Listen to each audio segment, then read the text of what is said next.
करवीर तालुक्यातील तामगाव येथे कुस्तीच्या मैदानावरील लाल माती नेण्याच्या किरकोळ वादातून एका कुटुंबाने तलवारीने भीषण हल्ला केल्याची धक्कादायक घटना घडली आहे।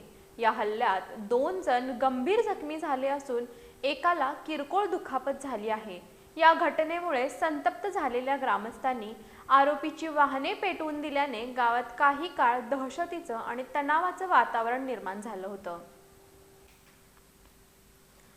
मिळालेली माहिती अशी की गावातील आगामी यात्रेसाठी फिर्यादी कृष्णा जोंधळेकर यांनी कुस्तीचा आखाडा तयार केला होता आणि त्यासाठी खास लाल माती आणून टाकली होती।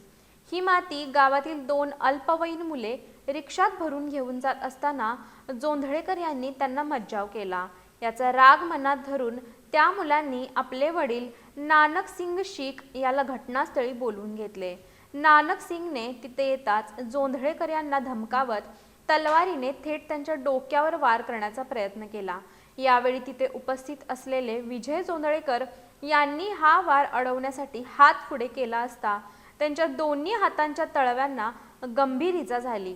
तसेच मदतीसाठी धावून आलेले सुनील गंगाधर हे देखील या हल्ल्यात गंभीर जखमी झाले, तर किरण हराळे यांना किरकोळ जखम झाली आहे।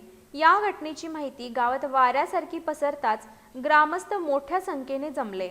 संतप्त जमावाने आरोपीच्या घरावर दगडफेक करत घरासमोर असलेली दुचाकी आणि टेम्पो पेटवून दिला।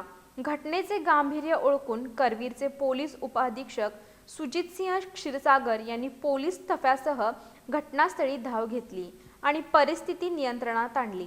पोलिसांनी या प्रकरणी मुख्य आरोपी नानक सिंग शीख आणि त्यांच्या 2 मुलांसह तिघांना शस्त्रासह ताब्यात घेतले आहे।